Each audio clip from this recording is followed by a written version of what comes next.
boleh membuat keputusan dalam kenyataan-kenyataan. Pada pandangan saya, pada pandangan peribadi saya, setelah berjaya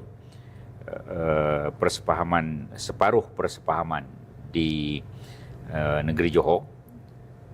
Kenapa saya kata separuh persefahaman? Kerana ada 11 kerusi yang PN bertanding atas nama mereka.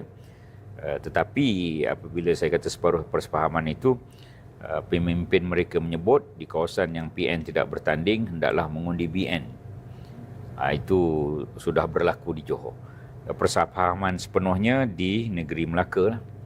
Apabila 25 kerusi sahaja yang ditandingi oleh BN dan 11 lagi kita beri kepada PN dan tidak berlaku pecah undi, akibat daripadanya kita dapat 25 kerusi, 18-7 ya. 18 BN dan 7 PN.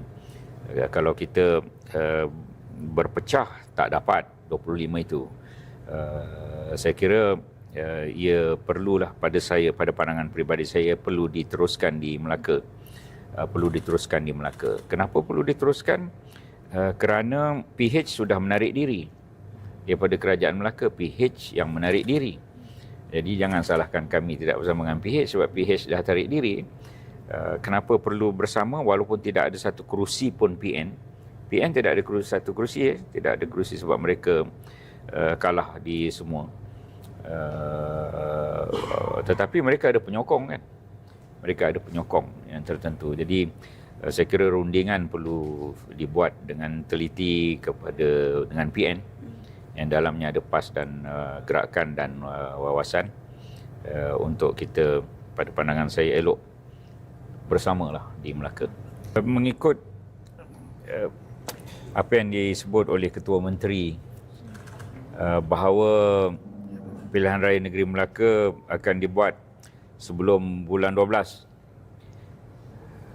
Paling lewat bulan 12 dia kata ya. Jadi setakat ini kita pulangkan kepada kebijaksanaan Ketua Menteri Melaka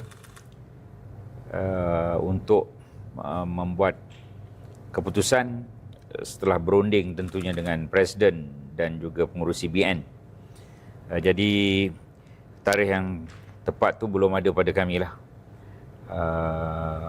Bagaimanapun pada bulan 8 ni kita ada mesyuarat Majlis Kerja Tertinggi.